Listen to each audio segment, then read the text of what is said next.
the needle on the record.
From Kern Government Television, welcome to this week's Kern County Board of Supervisors meeting.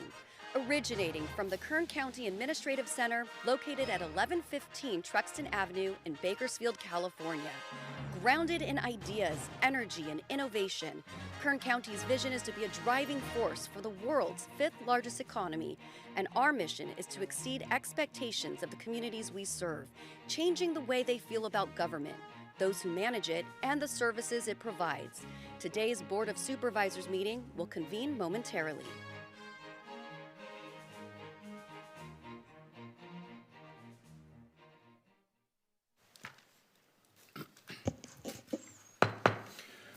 Okay, we're going to reconvene, and we'll begin with roll call, please. Supervisor Peters? Here. Supervisor Parlier? Here. Supervisor Flores? Here. Supervisor Couch? Here. Supervisor Perez? Here. Okay, thank you. Good afternoon and welcome to the Tuesday, January 27th, 2 p.m. meeting of the Kern County Board of Supervisors. We'll first hear from County Counsel Kendra Graham for a report on action taken in closed session. Thank you. Good afternoon.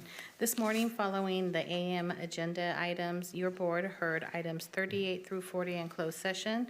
There were no reportable actions taken. Okay, thank you. Next, we'll consider the consent agenda. All items listed with the CA above the items are considered to be routine and non-controversial by county staff. Consent items are considered first and may be approved by one motion. If members of the public wish to ask questions or make comment regarding an item on the consent agenda, they may do so prior to a vote being taken. Members of the board may remove any item from the consent agenda, and it will be considered in listed sequence with an opportunity for any member of the public to address the board concerning the item before action is taken. Members of the public may also comment on any closed session item. At this time, I will read the consent agenda item numbers for the Board of Supervisors agenda, and that is item 5 on page 2, item 6 and 7 on page 3, 8 through 11 on page 4. Item 13, there will be a change. We're withdrawing items number 13A, R, G, and Z, and the new total will be for a total of $241,247.25. And lastly, all items 14 through 70 on pages 6 through 15. Would anyone in attendance like to speak on the consent agenda? Would any members of the board like an item removed for discussion? Supervisor Parlier? Mr. Chair, I'd like to remove item number 6. Okay. With that, is there a motion on the consent agenda as amended? Motion. Thank you. Is there a second? I'll second it. Please cast your votes.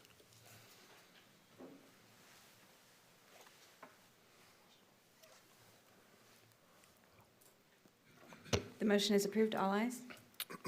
Okay, thank you. Actually, you know what? I apologize. I was supposed to include as part of that motion that we'll be adjourning as the Kern County Board of Supervisors and reconvening as the Kern Sanitation Authority. That's what I meant by motion to say. Perfect.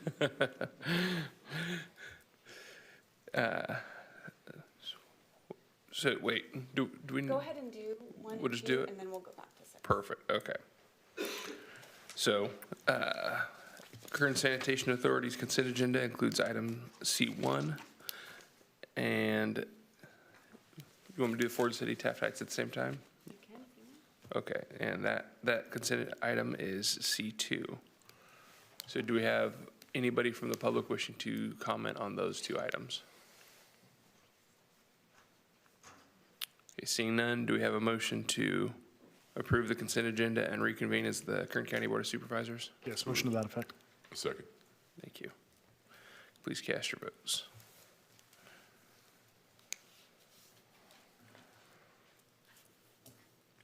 The motion is approved. All ayes. Okay, we'll now consider item number 3, public presentations. This portion of the meeting is, Go back to 6. 6. Okay. Wait, we Oh, no, you're right. we take Never 6 mind. after 3, right? Yeah. You're right. Sorry. Okay, no problem. I'm tired. I'm clearly all mixed up myself here, don't worry. We'll now consider item number 3, public presentations. This portion of the meeting is reserved for persons to address the board on any matter not on this agenda but under the jurisdiction of the board. Board members may respond briefly to statements made or questions posed.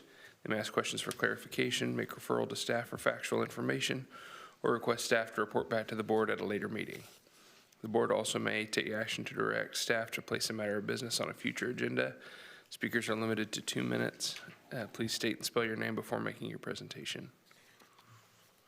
Are there any members of the public that would like to make a public presentation?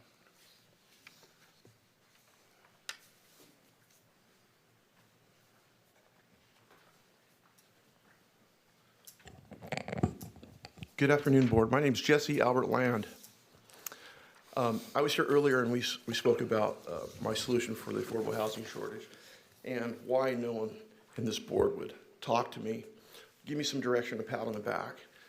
And it occurred to me that maybe that politicians in general are landlords and they want to discourage homeownership so they can force you to rent.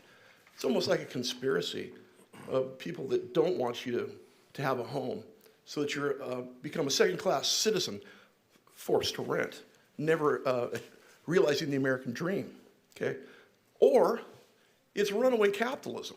And either way, if it's runaway capitalism, that highlights the need for some regulation that would allow starter homes to be built. And I mean by that, profitable for builders. Because all you guys know how to do is divvy up the money, okay? If you use free market forces, Jeff Flores, you could create housing in this state. Now I realize these policies must be implemented on a statewide basis, and you guys really can't help me, okay? But I can't even afford a train ticket to Sacramento, and you got a camera and a microphone. And I'm running for governor because this guy inspires me, and you, not so much. My eyes hurt, and you're making them hurt more. You know, I was feeding the homeless at Lincoln in North Chester for about 2 years. If you recall, I contacted you and said, I want to meet with you. And I said, if you don't meet with me, I'm going to expose your little drug corner down there on Lincoln in North Chester. Okay? So when I called you, and I think I talked to Mr. Parley as well, try to get someone to talk to me. Okay? And what you did was, you got Donnie Youngblood and went down there in August and swept the whole place to clean it up so you wouldn't have to meet with me. That's what I think. Anyway, thank you. Bye, see you. Any other members of the public that would like to speak?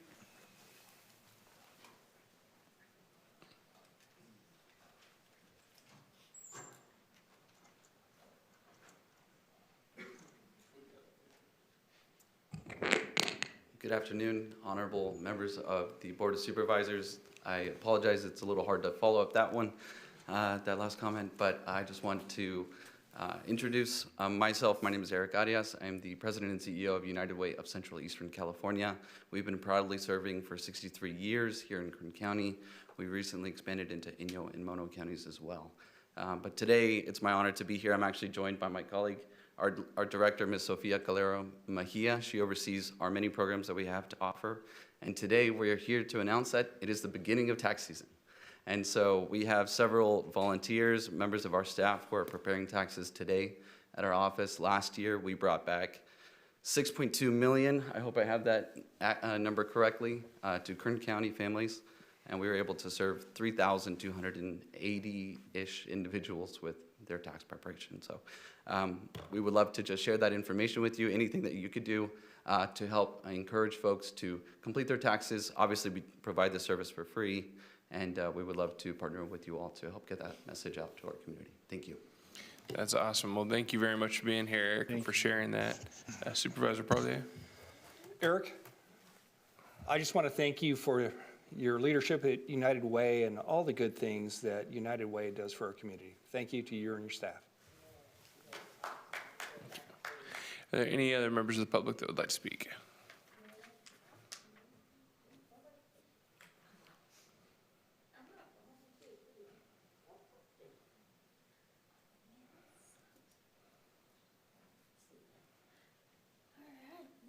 Board. I'm back for a second meeting. My name is Thomasina Rivers, and I am here today because I kind of really didn't like what happened this morning. I know the frustration, the anger, what it takes to keep your composure up there. Oh my God, I envy you. All right, anyway, I know okay, this always happens to me, but I have to do it. Okay, so the first thing I want to talk about is for the school. So I'm going to continue coming to the meetings to try to push the proposal from the principal in. So I respectfully ask whether the board has an opportunity to review and consider the proposal submitted by the school principal regarding funding to support schools with disability or students with disability. I appreciate the board's consideration, and I hope this item can be addressed in future meetings. And let me do this other part because I really didn't like that. Yeah, I'm trying to help the community and those who are coming here to the meetings you know what I mean? So I'm here to let the community know, and the board is aware. It says, the Board of Supervisors does not have the authority over who gets elected. Here's clear breakdown. Elections are independent. Supervisors themselves are elected by voters in their district. The process is run by the County Register of Voters Elections Office, not by the board. Limits on influence. The board cannot choose or appoint candidates, decide who wins an election, as well as overturn election results. What the board can do, their authority is limited to governing the county once elected, such as passing ordinance, budgeting, and local policies. They cannot control the democratic process. I know I'm running out, but I want to stand up and shout for you guys. I know it was frustrating on what's going on. It's been a long day. So just like I said before, keep your head up and stay strong and just keep that form you have, because it's amazing. And I apologize that the community is behaving in such manner. They should be more adult-like. So again, I got to go. Sorry about taking your time again, and like I said, stay strong. These allegations are foolish. I'm sorry. Thank you. Any other members of the public that would like to comment? Okay, seeing none, we're going to close public comment and move to item number 4, which is board member announcements or reports. Are you buzzed in again, Supervisor Parley, or is that from before? Later. All right. Supervisor Perez. Thank you. At my Chief of Staff, Christian Romo's very strong insistence, I would like to ask the public or make a plea to the public to please consider donating blood today as quickly as you possibly can to Houchin. We had a 30-car pileup. We have multiple injuries, and Houchin is making a plea to the public that they need blood. If you have the opportunity to give, if you are so inclined, please consider it and head over for our Kern County family, our Kern County neighbors. They're in need of our help. And if we can spread the word, if you can't give, I'm sure you know people who can, please consider spreading the word. And thank you, Christian, for this insistence. Appreciate it. Thank you, Chair. Thank you. Any other comment from the board? Okay, seeing none. We'll move on to item number 6, and that's a request of Santiago Communities for a change in zone classification for parcel in unincorporated Mojave area. I'm not sure. Is this going to be Director Murphy that's taking this? Good afternoon, Chairman Peters and members of the board. The item before you today is a zone change. It's a request from Santiago Communities by Joseph Bandeman and Associates. The project applicant, specifically, is requesting a change in zone classification from R1, which is our low-density residential district, to MP, which is our mobile home park district, and it would facilitate the expansion of an existing mobile home park located within the Mojave area. The project itself consists of approximately 10.07 vacant piece of land, which is currently designated map code 5.3.2.5 by the Mojave Specific Plan. As you can see on this aerial, surrounding properties are vacant and undeveloped to the north, to the west, and to the south. To the east, there is an existing 80-unit mobile home park. This item was considered by the Planning Commission on their December 11, 2025 hearing, and they did recommend approval of this project to your board by a vote of 3-0, with 2 of the commissioners absent. That completes staff's presentation, and I'd be happy to answer any questions that your board may have regarding this item. Okay, thank you, sir. Bring it back to the board for any questions before we go to public comment. Supervisor Parlier. Thanks, Greg. So I have some questions regarding this one. If you could put the map up again, please.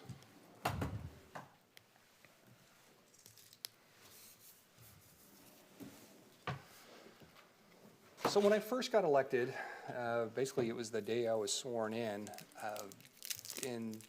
East Kern, there was a mobile home park, 30 mobile homes, maybe more than that. There was a fire and 2 deaths within that park, knocked out the electricity and everything, and the county really had to navigate stuff outside of their responsibility. The responsibility for mobile home parks falls to HCD, Housing and Community Development, the state of California. But yet when this incident happened, they really weren't around. And I just want to commend all the county departments, CAO, and all those involved, and community members and flood ministries, and everybody came to the table to try and help the residents of that mobile home park. Again, really outside of our jurisdiction, since it falls with HCD. Now, getting to this proposed change, when I look at, let me expand my screen here for a second. When I look at the orange, is that orange or red at the bottom? I guess that's Supervisor Parlier, I'd call it, I mean, it's kind of a orange-brown. Well, just call it Yeah. orange. So those are currently mobile home parks that are zoned for mobile home parks, right?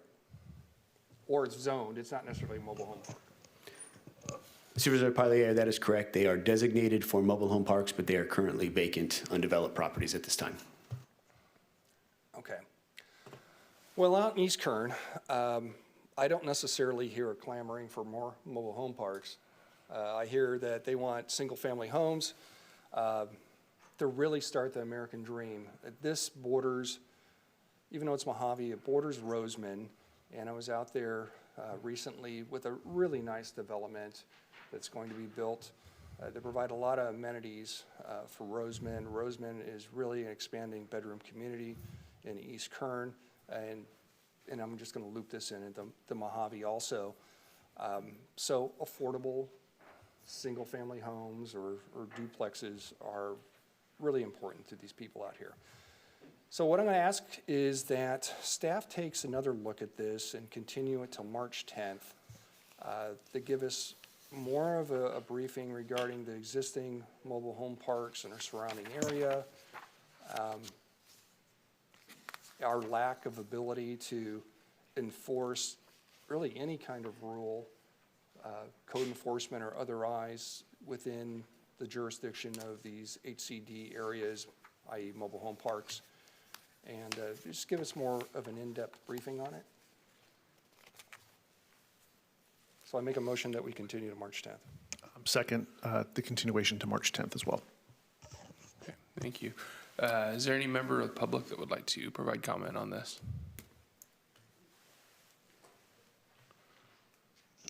Okay. So we're discussing item number 6 about the request to zone classification in unincorporated Mojave for a mobile home park. Okay. Okay, if there's any public comment, please just come down to the podium. Thank you.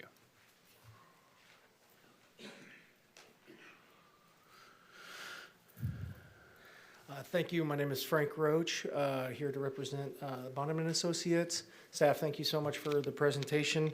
The plan to use this property all along was just to simply expand the current mobile home in the area. And we look forward to working with staff and answering any questions that might be needed. Thank you, sir. Any other members of the public that wish to comment?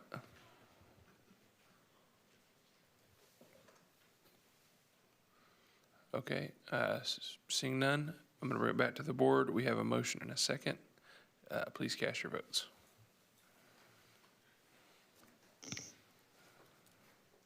The motion is approved. All ayes.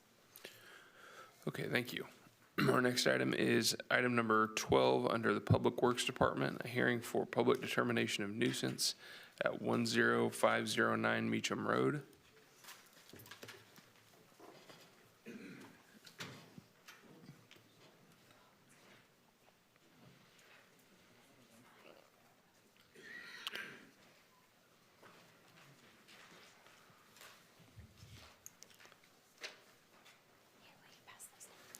Thank you. Okay. Sir, we'll let you know when it's time to speak. We're going to start off with county staff. Thank you.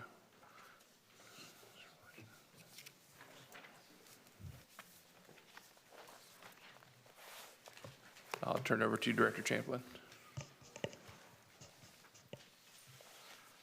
Chairman, members of the board, Joshua Champlin, Kern County Public Works. Today we're here to speak about violations at 10509 Meacham Road, APN 450-04045. Before I start, I kind of wanted to give a brief description and just read from the agenda. But it says public hearing to make determination of a public nuisance and petition to impose administrative penalties for continued violations of the ordinance code on property located at 10509 Meacham Road. And this is an unusual item for your board to be hearing. It's not a common item that we bring here, and it's not something we take lightly. And so I just wanted to stress that starting out.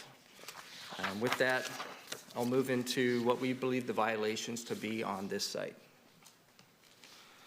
So what we've witnessed over the past 1+ year is taco trucks, trailers, limos, porta potties, and several commercial vehicles stored on this estate-zoned parcel. The violations include change of land use without planning department approval or development standards being satisfied, operation of a business without land use approval, storage of inoperable vehicles in an area not zoned for industrial storage, storage of miscellaneous items, and failure to keep the premises free from creating a public nuisance. These are just some of the photos taken over the time period showing vehicles, the use of the property for commercial purposes on a residentially zoned piece of property. And then I'll just give a brief case history. The complaints on this property started in August of 2024. Later in that month, we issued a notice and order to abate these violations. Once again, in November, we issued another notice and order to abate, and this is specifically why we're here today, is this notice and order. We continue to receive complaints moving forward. We conducted multiple inspections on the site to see if progress was being made.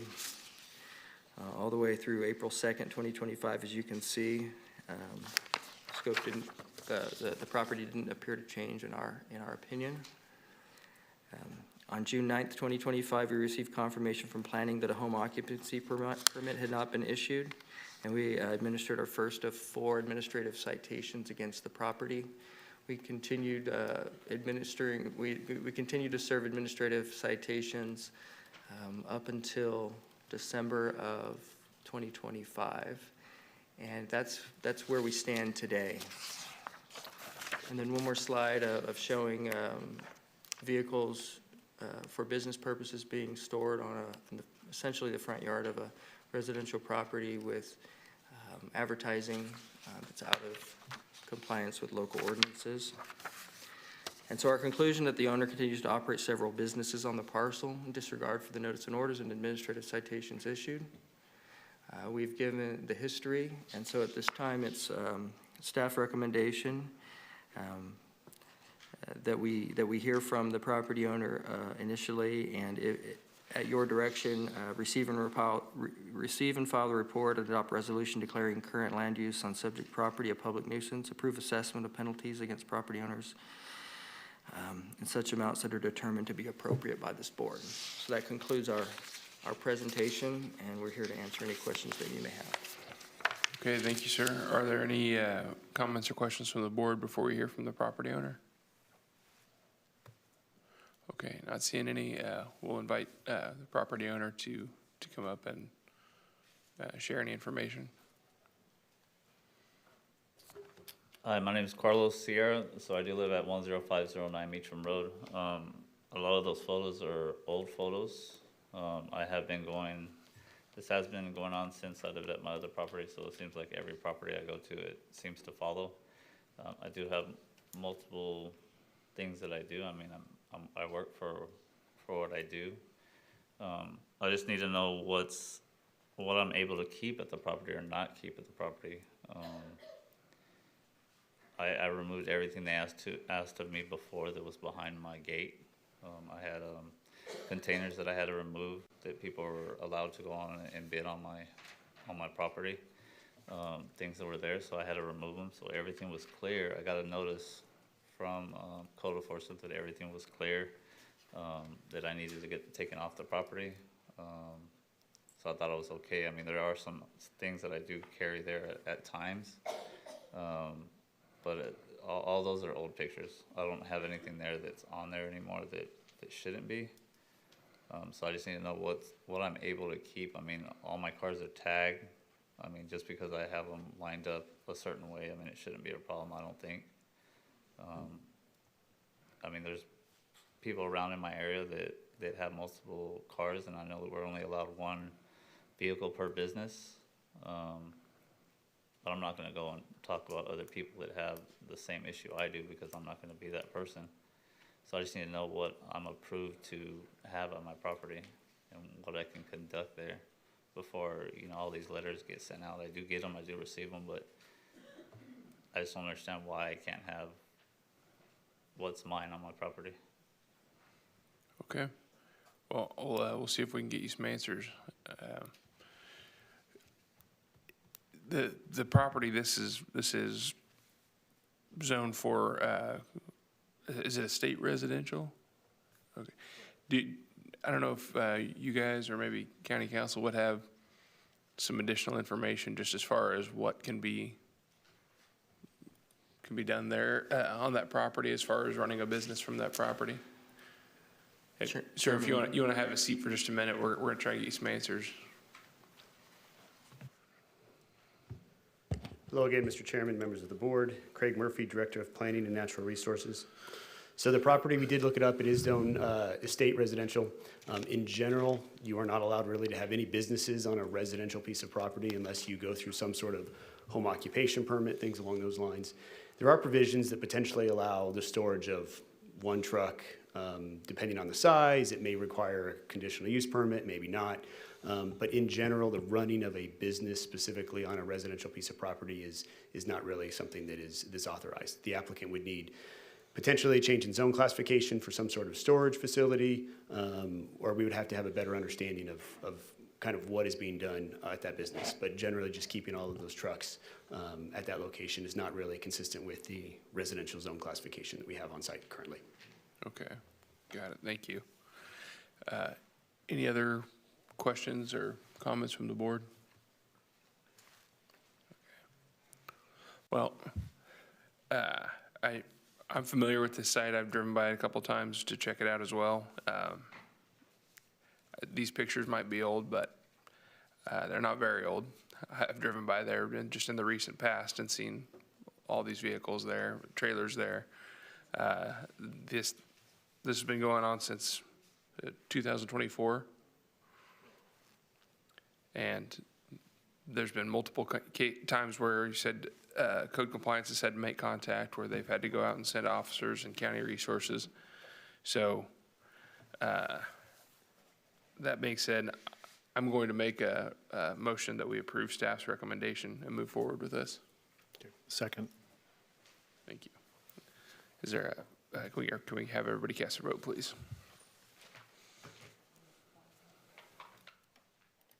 The motion is approved. All ayes. Thank you. And if there's additional information you might need or need to get clarification on, I'm sure if you reach out to Planning and Natural Resources or Public Works Code Compliance Department, they can help you and get you that information. Okay, having no additional items to consider, I will entertain a motion to adjourn to Tuesday, February 10th, 2026 at 9 a.m. Motion to adjourn. Thank you. With that objection, we're adjourned.